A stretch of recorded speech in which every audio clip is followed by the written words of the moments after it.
Hello friends, आज हम पढ़ने वाले हैं ग्रेविटेशनल पोटेंशियल एनर्जी। अब मैंने आपको कंजर्वेटिव और नॉन कंजर्वेटिव फोर्सेस वाले वीडियो में कहा था कि जो ग्रेविटेशनल फोर्सेस होते हैं वो कंजर्वेटिव फोर्स होते हैं, इसके लिए पोटेंशियल एनर्जी डिफाइन होती है। तो वह इसलिए ग्रेविटेशनल फोर्स के नाम पोटेंशियल एनर्जी डिफाइन है। अब हम क्या करेंगे, देखो, we will find value of gravitational potential energy at a certain height from our selected reference. ये बहुत इंपॉर्टेंट है, हमारे रेफरेंस से सर्टेन हाइट पर हम पोटेंशियल एनर्जी निकालेंगे। अच्छा, मैं पूछता हूँ, हाइट पे मतलब वर्टिकल डिस्टेंस में क्यों निकाल रहे हैं, हॉरिजॉन्टल में क्यों नहीं निकाल रहे? तो हॉरिजॉन्टल में सेम पोटेंशियल एनर्जी होगी, क्योंकि हॉरिजॉन्टल में कितना भी डिस्प्लेसमेंट हो, work done by gravity zero होती है। क्योंकि देखो, ग्रेविटेशनल फोर्स नीचे लग रहा है Fg, और अगर डिस्प्लेसमेंट हॉरिजॉन्टल में किया ds, या फिर चलो ds क्या ऐसे ही मान लो s, तो वर्क डन बाय ग्रेविटी क्या हुआ, Fg(s) cos 90 डिग्री, और ये ज़ीरो हो गया। Fg.s होता है ना। हाँ, इसमें हम ये एजम्पशन है कि हम बहुत छोटी मतलब अर्थ की ज़मीन से, यानी कि मतलब जो ग्रेविटेशनल फोर्स है वो हम कांस्टेंट मान रहे हैं। ये हम जो निकालने वाले हैं उसके लिए ग्रेविटेशनल फोर्स इज़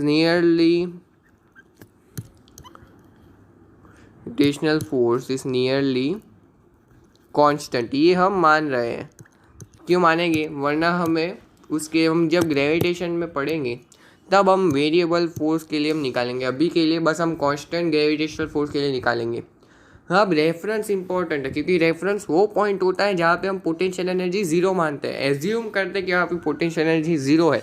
तो पोटेंशियल एनर्जी होती है वो रेफरेंस पे डिपेंड करती है, लेकिन हमें क्या है, उसके डिफरेंस से मतलब होता है, जो वर्क होता है वो हमारे लिए इंडिपेंडेंट ऑफ पाथ हुआ। क्या हुआ, पाथ के 100% इंडिपेंडेंट हुआ। यानी कि जो वर्क हमें पोटेंशियल एनर्जी निकालनी है, तो फिर देखो, मान लेते हैं जनरली हम जो है ज़मीन को रेफरेंस मानते हैं। जो ज़मीन होती है उसको हम रेफरेंस मानते हैं। तो सबसे पहले मैंने मान लिया ज़मीन रेफरेंस है, ज़मीन पे u ज़ीरो है, u ज़ीरो है ज़मीन पे। अब मैं कुछ h हाइट पे पोटेंशियल एनर्जी निकालना चाहता हूँ, u इक्वल टू यू। तो हम कैसे निकालें? अब हमें सिर्फ ये पता है कि जो work done by conservative force है, इसमें सिर्फ ग्रेविटी के अलावा कोई कंजर्वेटिव फोर्स नहीं है। अभी जो हमने पता है कि work done by conservative forces equal to minus delta U. अब इसमें कंजर्वेटिव फोर्स कौन सा है, ग्रेविटेशन, तो work done by gravity to minus delta U. अब देखो, कोई m मास का ऑब्जेक्ट को हम इधर से ऊपर ले जा रहे हैं और h हाइट पर उसकी पोटेंशियल एनर्जी u है, तो हम निकालते हैं। देखो, जो अब वर्क डन बाय ग्रेविटी क्या है, Fg वेक्टर, यानी कि नीचे की तरफ इस पर जो फोर्स लग रहा है gravitational force, dot s vector, यानी कि h वेक्टर बोल दो, और इनके बीच का एंगल कितना है, 180 डिग्री। Fg(h) cos 180 degree. क्यों 180 डिग्री? क्योंकि डिस्प्लेसमेंट ऊपर, फोर्स नीचे, एंगल हुआ 180 डिग्री। ठीक है, तो वर्क जो हुआ हमारा वो हुआ Fg(h) cos 180 डिग्री। Fg क्या है, mg, तो mg(h) cos 180 डिग्री या फिर cos पाई रेडियंस, उसकी वैल्यू -1 होती है, यानी कि -mgh।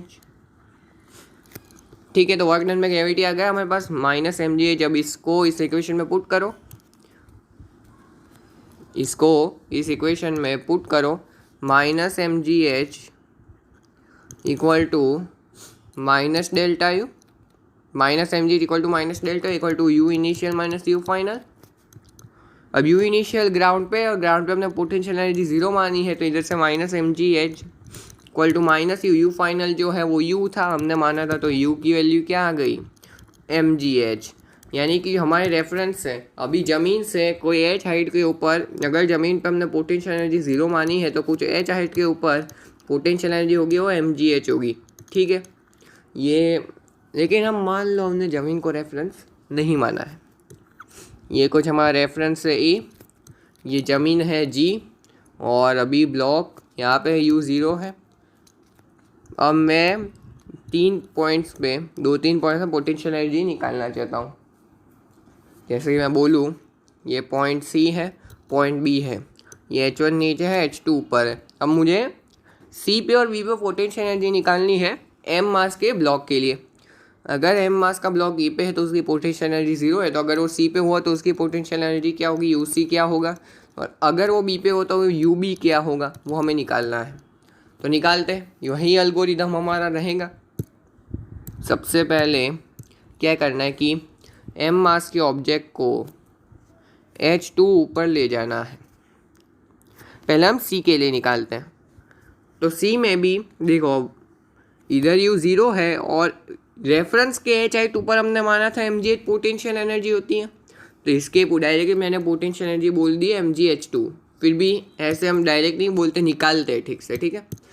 अब ए पे यू 0 है, अब work done by gravity A to C equal to minus delta U A to C, मतलब U A minus U C, delta U C है मतलब U C minus U A, delta U C यानी कि U C minus C है, U C minus U A, इसको मैंने लिख देता हूँ minus U C minus U A equal to U A minus U C, U ए तो 0 equal to minus U सी। अब अगर मैं ग्रेविटी ए से सी में क्या होगा, देखो ए से सी में जो हाइट है वो एच था, एच है, और नीचे इस पर फोर्स एम जी लग रहा है ब्लॉक एम मास के ब्लॉक पर, एम मास के ब्लॉक पर नीचे एम जी का फोर्स लग रहा है और डिस्प्लेसमेंट ऊपर है, तो वर्क डन बाय ग्रेविटी क्या होगा, H1 हाइट के लिए, तो work done by gravity equal to minus M G H1 था कि H2 था, अच्छा H2 था, ठीक है H2 होगा, H2 कर दो cos 180 डिग्री, क्योंकि इस बार डिस्प्लेसमेंट H2 ऊपर है, ग्रेविटी का फोर्स नीचे mg है और एंगल है 180 डिग्री, ठीक है। तो cos 180 डिग्री या फिर cos पाई रेडियंस को -1 होता है, जो मैंने पहले बोला माइनस mgh2। ये एसी का ग्रेविटी का वर्क है। अब इसको मैं पुट कर देता हूँ यहाँ पे मैं पुट कर देता हूँ, तो minus mgh2 equal to minus U A C क्या माइनस यू सी, इधर से यू सी क्या आ गया mgh2, ठीक है। यू सी की वैल्यू आ गई हमारे पास mgh2, यू सी आ गया। तो मैंने तो पहले ही बोला कि अगर रेफरेंस एच हाइट ऊपर जो पोटेंशियल एनर्जी होगी, इससे मैं कंक्लूजन निकाल सकता हूँ at height H above reference potential energy, gravitational potential energy is mgh, reference मतलब जहाँ पे हमने u0 माना है। अच्छा, तो मैं h हाइट नीचे कर दूँ तो क्या h की जगह मैं at height h below reference